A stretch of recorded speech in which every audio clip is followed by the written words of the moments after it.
বন্ধুরা, আপনাদের মাঝে অসাধারণ একটি লাগালাগির গল্প নিয়ে চলে আসলাম। গল্পটি না টেনে শেষ পর্যন্ত দেখুন, তাহলে আপনি অনেক মজা পাবেন।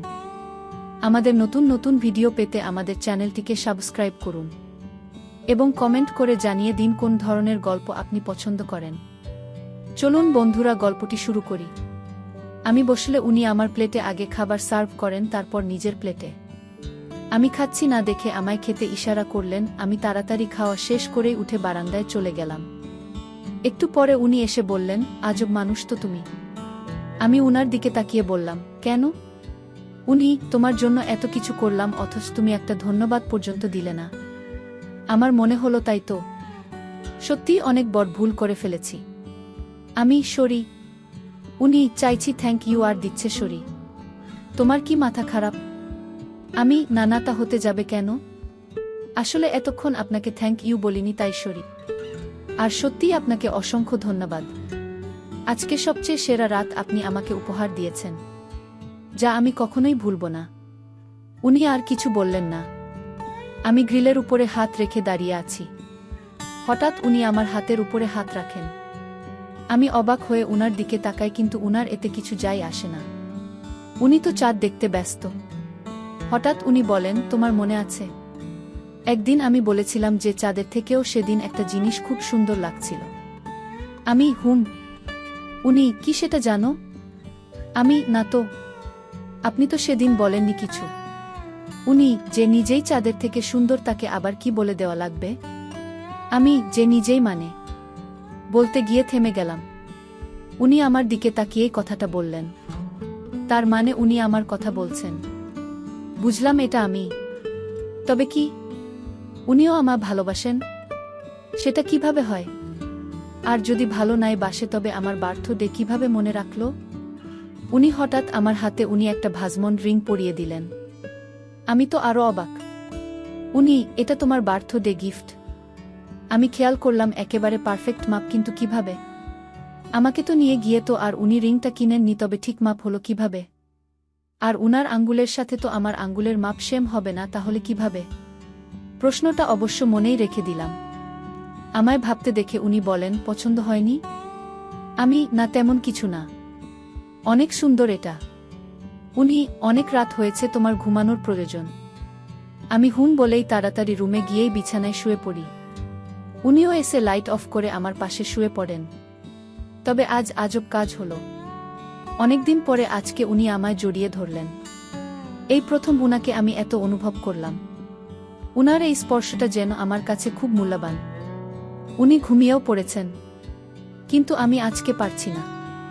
খুব অন্যরকম লাগছে উনার এত কাছে এসে। আমি অনেক কষ্টে ঘুমালাম। পরের দিন উঠে দেখছি উনি রুমে নেই। আমি ফ্রেশ হয়ে নিচে যাই। উনি ব্রেকফাস্ট তৈরি করছেন আর ফোনে কথা বলছেন। দেখে লাগছে খুব বিজি আজকে উনি। আমি কিছু বললাম না তেমন। আমরা ব্রেকফাস্ট শেষ করতেই উনি অফিসে চলে গেলেন। আমি বসে আছি একা একা। আম্মুকে কল করলাম, আজকে আম্মু আমাকে বার্থডে উইশ করল না। মনটা খুব খারাপ হয়ে গেল। যেখানে স্যারের মনে ছিল সেখানে আম্মু কিভাবে ভুলে গেল। ভাবলাম আব্বুকে কল করি। আব্বুকে কল দিয়েও সেম। উনি এখন কাজে আছেন, তাই রেখে দিই। ধুর, এসব কি? যেখানে এই পাষাণ স্যারের আমার বার্থডে মনে ছিল, সেখানে আমার আব্বু আম্মু কিভাবে ভুলে গেল? এটা কোনো কথা? সবাই ঠিকই বলে বিয়ে হলে সবাই পর হয়ে যায়। এখন পর হয়ে গেছি, তাই এত কিছু মনে রেখে কি হবে? আমি তাই মুড অফ করে বসে থাকলাম। সন্ধ্যার একটু আগে উনি এসে বললেন, রেডি হও। আমি, কেন? উনি রেগে আমার দিকে এগিয়ে আসতেই আমি বলি, ওয়েট। বলেই ওয়াশরুমে চলে যাই। ফ্রেশ হয়ে এসে দেখছি বিছানায় উনি শপিং ব্যাগ ফেলে রেখেছেন। আমায় দেখে বললেন, এটা পরে ফার্স্ট রেডি হও। বলেই উনিও শাওয়ার নিতে চলে গেলেন। এদিকে আমি রেডি হতে গিয়ে অবাক। উনি আমার ফেভারিট কালারের ড্রেস নিয়ে এসেছেন, মানে মিষ্টি কালার। কিন্তু উনি জানলেন কিভাবে যে এটা আমার ফেভারিট কালার? যাই হোক, আমি রেডি হয়ে নিলাম। এদিকে উনিও ওয়াশরুম থেকে বেরুতেই আমি অবাক, কারণ উনিও একটা মিষ্টি কালারের শার্ট পরেছেন। আমায় এভাবে অবাক হয়ে তাকিয়ে থাকতে দেখে উনি বললেন, এভাবে তাকাও না, নজর লেগে যাবে। আমি তো উনার কথাই খুব অবাক। বলেন কি উনি? আমি অন্যদিকে ঘুরে মুখ ভেঙচি কেটে বললেন, বয়েই গেল আপনাকে আমার ওভাবে দেখতে যেন নজর লেগে যায়। নিজেকে এতটাও হ্যান্ডসাম ভাবা ঠিক না। আপনাকে দেখতে তো। বলতে গিয়ে থেমে গেলাম, কারণ পেছন ফিরে দেখি উনি আমার খুব নিকটে। আমি ভয়ে ঢোক গিললাম আর উনি ভ্রু কুঁচকে আমার দিকে তাকিয়ে বললেন, আমাকে দেখতে তো? আমি আপনাকে দেখতে তো। উনি বলো আমাকে দেখতে তো কি? আমি আর কিছু বলতে পারলাম না। উনি আমার দিকে এগোতে লাগলেন, তাই আমি পেছনে যেতে লাগলাম। আমি পেছনে যেতেই আছি আর উনি আমার দিকে এগোতেই আছেন। পেছনে যেতে যেতে আমার পিঠ একসময় দেওয়ালে ঠেকে যায়। উনিও এসে আমায় ঘিরে নেন। তারপর বলেন, কি হলো, বলছো না কেন? আমাকে দেখতে তো কি লাগছে? ভয়ে আমার কথা আটকে যাচ্ছে, বলতেই পারছি না কিছুই। তবুও ভয়ে ভয়ে বললাম, আপনার মানে? উনি আমার আরও কাছে চলে এসেছেন। উনি আমার মানে কি? আমি ভয়ে চোখ মুখ খিচে বন্ধ করে নিই। আর উনি আমার কাছে এগোতেই আছেন। আমি চোখ বন্ধ রাখলেও তা খুব ভালো করেই অনুভব করছি। উনার নিঃশ্বাস আমার মুখে আছড়ে পড়ছে। আমি ভয়ে হাত শক্ত করে মুঠ করে নিয়েছি, কিন্তু একই উনিও আমার হাত আরও শক্ত করে দেওয়ালে চেপে ধরলেন। চোখ যে খুলব ভয়ে সেই সাহসটাও পাচ্ছি না। তবুও ভয়ে ভয়ে চোখ খুলতেই দেখি উনি আমার দিকেই তাকিয়ে আছেন, যেন উনার চাহিনি আজকে খুব অন্যরকম। আমি আবার ভয়ে চোখ বন্ধ করে নিলাম, কারণ উনার চোখে চোখ রাখার সাহস আমার নেই। হঠাৎ উনি আমার ঠোঁটে আলতো করে কিস করলেন। তারপর দূরে সরে বললেন, তাড়াতাড়ি নিচে আসো। বলেই উনি চলে গেলেন। আমি যেন এবার একটু হাফ ছেড়ে বাঁচলাম। কিন্তু আজকে উনার এই স্পর্শে আমার রাগ হলো না, বরং উনার প্রতি একটা ভালো লাগা কাজ করল। আমি তাড়াতাড়ি নিচে চলে গেলাম। দেখছি উনি গাড়িতে বসে কার সাথে যেন কথা বললেন। আমি কিছুই শুনতে পেলাম না। উনি গাড়িটা আমাদের বাড়ির সামনে পার্ক করলেন। আমি কিছু বুঝলাম না। আমার হাত ধরে উনি ভেতরে যেতেই দেখি সব অন্ধকার। কিন্তু এটা বুঝলাম না, আজকে মেন দরজা খোলা কেন ছিল? আম্মু তো কখনো এত কেয়ারলেস না যে এভাবে সন্ধ্যার পরে দরজা খুলে রাখবে। হঠাৎ সব লাইট একসাথে জ্বলে উঠে আমি কিছুটা চমকে উঠে মুখ অন্যদিকে ঘুরিয়ে নিই। তখন একসাথে সবাই বলে উঠে, হ্যাপি বার্থডে ঈশিতা। আমি কিছুটা ভয় পেয়ে যাই। সবাইকে দেখতেই অনেকটা খুশি লাগে। আমার নানা নানি, খালা খালু, মামা মামি, দাদা দাদি, চাচা চাচি, ফুফু এবং কাজিন সবাই আছে। আর আজকে বাড়িটাও অনেক সুন্দর করে সাজানো। আমি দৌড়ে গিয়ে আম্মুকে জড়িয়ে ধরি, আমার বোনগুলোকেও। অনেক ভালো লাগলো আজকে সবার সাথে দেখা করে। আম্মু কেক কাটতে বললে আমি কেক কাটি। আগে আম্মু, তারপর আব্বুকে খাইয়ে দিলাম। আম্মু উনাকে খাইয়ে দিতে ইশারা করছে, কিন্তু লজ্জা লাগছে আজকে বেশি সবার সামনে, তাই তবুও দিলাম। কিন্তু উনি কি নির্লজ্জ, উনি আমাকে কেক খাইয়ে দিলেন তো দিলেন, সাথে আমার গাল নাক পুরো মুখে কেকের ক্রিম লাগিয়ে দিলেন। কি বলবো এরে আমি? এখানে সবাই আছে, একটু তো লজ্জা করা উচিত। যাই হোক, সবাই খুব আনন্দ করলাম। আমি আম্মুকে একা পেয়ে অভিমানের সুরে বললাম, আমার জন্মদিন যখন মনে ছিল তাহলে সকালে না জানার ভান করলে কেন? আম্মু, আরে সাদাফ ই তো 2 দিন আগে কল করে বলেছে যেন আমরা সবাই তোর জন্মদিন না জানার ভান করি। তাই তো। আর এসব ব্যবস্থা দেখছিস না, সব ওর কাজ। আমি তো অবাক, উনি এত কিছু আমার জন্য করলেন। শুধু আমার জন্য? সত্যি কালকে আমার জীবনের সবচেয়ে সেরা রাত উপহার দিয়েছেন, আর আজকে আমার জীবনের সবচেয়ে সেরা সন্ধ্যা উপহার দিয়েছেন উনি, যা আমি কখনোই ভুলব না। আমি আপনাকে ভালোবাসি সাদাফ। সত্যিই বলছি, আমি বাকিটা জীবন আপনার সাথেই পার করতে চাই। আপনার মতো কাউকে আমি জীবনসঙ্গী হিসেবে সত্যিই কৃতজ্ঞ। মনে মনে উনাকে ভালোবাসার কথা বললাম। সামনে তো আর বলার সাহস নেই। যাই হোক, আমরা সবাই রাতে যে যার বাসায় চলে আসলাম। আমি গাড়ি থেকে নেমে চলে আসতে গিয়ে আবার থেমে উনার দিকে ঘুরে বলি, থ্যাংক ইউ। উনি শুধু থ্যাংক ইউ? আমি তো। আপনি কি চান? উনি, আমার কি কোনো নামটাম নেই যে কিছু বললেই সরি থ্যাংক ইউ এর বাকিটুকুও তো বলো। আমি ভেতরে যাচ্ছি। উনি আর কিছু বললেন না। আমি রুমে গিয়ে ফ্রেশ হয়ে বিছানায় বসে আম্মুর সাথে কথা বললাম। ঠিকমতো বাসায় চলে এসেছি তাই। উনি এসেই আমার পাশে বসে পড়লেন।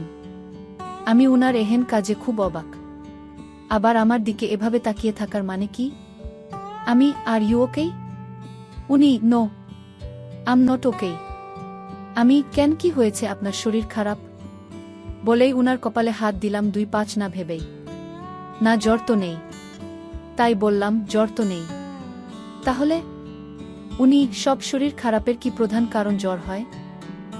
মানে আমি জানি আমার জ্বর নেই। আমি তো কি হয়েছে? আপনি ঠিক নেই কেন? আমি ঠিক নেই। আর এটার ওষুধ তোমার কাছেই আছে। আমার কাছে? আমি ঠিক বুঝলাম না। আমার মনে হয় আপনার রেস্টের প্রয়োজন। বলেই আমি উঠতে গেলাম বিছানা করার জন্য, তখন উনি আমার হাত ধরে নিলেন। আমি অবাক হয়ে হাতের দিকে তাকাতেই উনি আমায় একটা হেঁচকা টান দিয়ে বিছানায় ফেলে দিয়ে আমার উপরে উঠে বসেন। উনার হঠাৎ কি হলো? এই 1 মাস তো উনি আমায় কিছু করেননি, তবে আজ হঠাৎ? আমি ভয়ে কিছু বলতে পারছি না। আর উনি আমাকে এভাবে ধরে আমার দিকে তাকিয়েই আছেন। জানি না কি এত দেখছেন। আমি বললাম, কি করছেন আপনি? আমা ছাড়ুন। উনি করিনি এখনো, তবে করব। আমি কি করবেন আপনি? উনি শাস্তি দিব। আমি শাস্তি? কি শাস্তি? উনি আমাকে নাম না ধরে ডাকার জন্য শাস্তি। বলেই উনি আমার কাছে এগিয়ে আসতে লাগলেন। আমি বললাম, আপনি এগিয়ে আসছেন কেন? বললাম না শাস্তি দিব তাই। বলেই উনি আমায় জোর করে আবার আমার ঠোঁট দখল করে নিলেন। তবে এবার আলতো করে না। আমার দম বন্ধ হয়ে আসছে। আমি উনার থেকে নিজেকে ছাড়ানোর আপ্রাণ চেষ্টা করছি, কিন্তু না, উনি ছাড়ছেনই না। এভাবে কত সময় ধরে আমাকে কিস করেছেন জানি না, তবে অনেক সময় ধরেই করেছেন উনি। আমাকে ছেড়ে দিতেই আমি জোরে জোরে শ্বাস নিতে লাগলাম। উনার দেখছি আজকে সেম অবস্থা, তবে আমার মতো এতটাও খারাপ না। উনি আমার দিকে তাকিয়ে বললেন, বলো নাম ধরে ডাকবে কিনা? আমি কিছু বলছি না, তা দেখে উনি বললেন, ট্রায়ালে হয়তো তোমার এখনো মন ভরেনি। ওয়েট, আমি তবে মুভিটাই তোমাকে এখন দেখাই। বলেই আবার আমার কাছে আসতে লাগলেই আমি বললাম, বলবো। প্লিজ কিছু করবেন না। আবার আপনি? আমি সরি। তুমি প্লিজ কিছু করো না। নাম? আমি সাদাফ, কিছু করো না প্লিজ। ওকে, এবার ঠিক আছে, এখন যাও ঘুমাও। বলেই আমাকে ছেড়ে যেতে লাগলে আবার পেছন ফিরে তাকিয়ে বলে, মনে থাকবে তো? না সকালেই ভুলে যাবা? আমি মনে থাকবে। অবশ্য মনে না থাকলেও মনে থাকার ব্যবস্থা আমার জানা আছে। বলেই উনি ওয়াশরুমে চলে গেলেন ফ্রেশ হতে। আমি বললাম, বললেই হলো। এভাবে হঠাৎ আমায় জোর করলেন বলে আমি কিছু করতে পারলাম না। তা না হলে দেখতেন আমি কত ফাস্ট দৌড়াই। স্কুলে দৌড় প্রতিযোগিতায় ফাস্ট না হলেও সেকেন্ড হয়েছি, কম না বুঝেছেন? এবার মনে বললাম, ধুর, ফাস্ট না হলেও সেকেন্ড হয়েছি, এটা কোনো কথা? এভাবে দৌড়ালে তো উনার 1 মিনিটও লাগবে না আমাকে ধরতে। আর তাই এত বড় কথা বলছি, ছিক, লজ্জা করা উচিত। তখন একটা হামি আসলো, আমি বুঝলাম খুব ঘুম পাচ্ছে। তাই বললাম, আপাতত আমার খুব ঘুম পাচ্ছে, লজ্জা পরে করব। বলেই শুয়ে পড়লাম। ঘুম ভাঙলে উঠে দেখি আজকে উনি আমায় জড়িয়ে ধরে ঘুমিয়ে আছেন। আর কি শক্ত করে সেই জড়িয়ে ধরে আছেন, যেন আষ্টেপৃষ্ঠে আমায় বেঁধে রেখেছেন। আমি উঠতে চাইছি কিন্তু পারছি না। তাই বললাম, এই যে শুনছেন আমাছা। বলতে গিয়ে কাল রাতের ঘটনা মনে পড়ে গেল। তাই বললাম, সাদাফ, আমাকে প্লিজ ছাড়ো। আমি উঠব না, এই মহারাজ আমা ছাড়লে তো। আমি আবার বললাম, সাদাফ শুনছ? বলতেই এবার উনি ঘুমু চোখে আমার দিকে তাকিয়ে বললেন, কি হলো? এই ভোর উঠে ডাকছো কেন? এখন 5টা বাজে। আর আপনার কোনো দিক দিয়ে মনে হয় এখনো ভোর আছে? ছাড়ুন আমায়, নামাজের দেরি হয়ে গেল আজকে। উনি তাড়াতাড়ি আমায় ছাড়তেই আমি উঠে এলাম। একটু পরে দেখছি উনিও নামাজ পড়লেন। আমি বললাম, আপনি ফজরের নামাজ পড়েন? না পড়লে আজকে পড়তাম কেন? না, কখনো দেখিনি তাই। ঘুমালে কিভাবে দেখবা? তার মানে আপনি? হ্যাঁ, একটু লেট করে পড়ি। এমনিও তুমি কি শাস্তি ভুলে গেছ? সরি তুমি? এখন কিছু বললাম না তাই। পরে আর একবার বলে দেখো শুধু। বললেই হলো। নেকুচি করেছে আপনার হুমকির? পারবো না মানতে। তবে কথাগুলো মনেই বললাম। উনাকে বললে খবর খারাপ ছিল। ইদানিং উনি আর আমায় সারারাত জোর করেন না, তাই আর এই অসময়ে ঘুম আসছে না দেখছি। আমি ছাদে চলে গেলাম, পেছন দেখছি উনিও এসেছেন। আমরা ছাদে থাকার সময় কেউ কারো সাথে কথা বললাম না। যাই হোক, কেটে গেল আরও কয়েকদিন। 3 মাস থেকে পিরিয়ড অফ আছে। আর কিছুদিন যাবৎ খুব শরীর খারাপ ও লাগছে, আর বমি হচ্ছে খুব। বুঝলাম আমি কনসিভ করেছি। তবুও সিওর হওয়ার জন্য লুকিয়ে হসপিটালে একজন গাইনি বিশেষজ্ঞের কাছে দেখা করেছি। উনি সব টেস্ট করে বলেছেন সত্যিই আমি মা হতে চলেছি। অনেক সুন্দর একটা নিউজ। তবে কাউকে অবশ্য এই বিষয়ে এখনো কিছু বলিনি। ভেবে রেখেছি আগে একটা সুন্দর সময়ে উনাকে বলে সারপ্রাইজ দিব, তারপর বাসায়। অপেক্ষা করছি এই সুন্দর সুযোগের। অবশ্য আজকে উনার অফিসের অ্যানুয়াল পার্টি আছে, তাই উনি খুব বিজি। তাই ভেবে রেখেছি ওখান থেকে এসে উনাকে জানাবো।